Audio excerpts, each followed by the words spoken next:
back to our show. Thank you for Paulina for coming on. It's great having you here. I love women. I mean, I love you. I love having women. I mean, you on the show. Thank you very much for your time. I know you came all the way from your room to the couch. It's a very traveled journey you often take. Thanks for coming here. Hello everyone, welcome back to Every Good and Perfect Gift. This is Jonathan, my husband. As y'all can see, he's a clown. He is going to be joining us in the future videos, and of course, myself, Paulina. We're just so glad that you could come back and connect with us on Every Good and Perfect Gift. And today we want to talk a little bit about our background or our story, how we met, how we started in ministry, and we just want to share our story and hope that it can be of influence to you or motivation. So details change on what happened and the events of how we met and how our relationship grew, but I think for the most part we can agree we were in Spanish class. Yes, we were 15. We were 15. We were in our sophomore year in high school. Yeah. Where it starts to get fuzzy is, why or some of the reasons how we got to know each other a little better. I was okay at Spanish. She was great. Of course. I wanted an A. She wanted companionship. So I mean, it starts to get fuzzy there. But the point is that we started talking to each other. We started going out. Now it's called dating. So we started dating. Now we started dating, and then in the process of dating, I remember she invited me to Life Light, a Christian organization at school. I had been part of it since freshman year, and I was just excited to be there, that there was a Christian club at school. So when I met him and we shared that we were both Christian, that we both love God, that we both love going to church, I said, hey, you should come. You should come to Life Light and see what it's about. So I remember she invited me, and it was there weren't that many Bible studies or meetings left. I think it was like 3 or 4 left.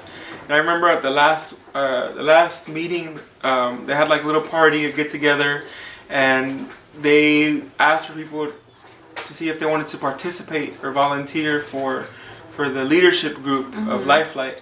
And I remember I wanted to become president, or I had asked to become president, and everybody took a vote. I remember me and a close friend of mine, we tied for the leading vote, and he eventually said, you know what, I'll pass it on to you.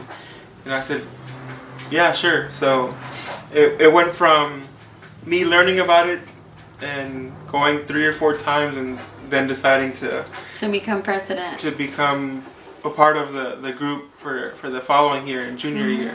So junior year started, and we were part of the organization. John was president. I was vice president, I think. I don't know if I had another title, but co-CEO, not founder, but okay. You weren't at that status. But. So we started that year, and we had a sponsor, meaning a teacher backing us up. We had a team of people that were working in Life Light, and God was doing amazing things. We were leading, we were organizing events, we were going out to events, and we were meeting a lot of new people, a lot of people that we still have relationships still to this day, that we treasure those friendships. But it really helped us learn how to rely on each other as partners, because we were partners in the organization. Partners in crime.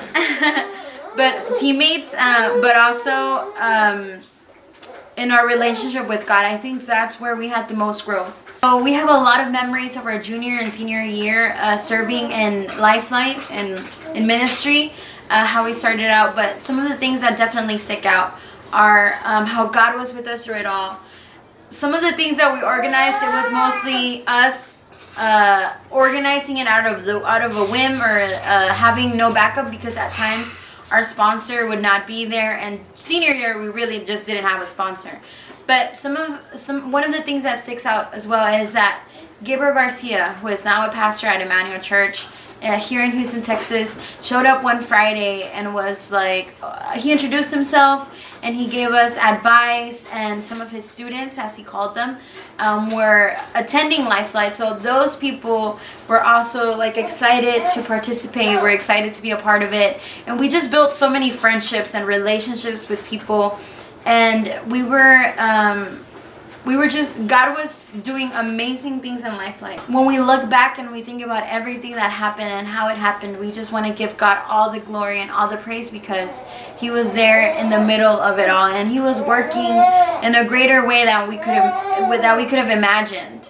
And I mean, and ultimately it led us to becoming closer to each other, as well as, of course, growing closer to God. I mean, there were so many people that I remember we got to pray over, that we got to hear their stories that helped us out, and now even as we give classes at church and look back and talk to the youth, because some of the experiences that we had ourselves and the people around us in high school, we're able to relate to, especially to a lot of the things that people are going through now.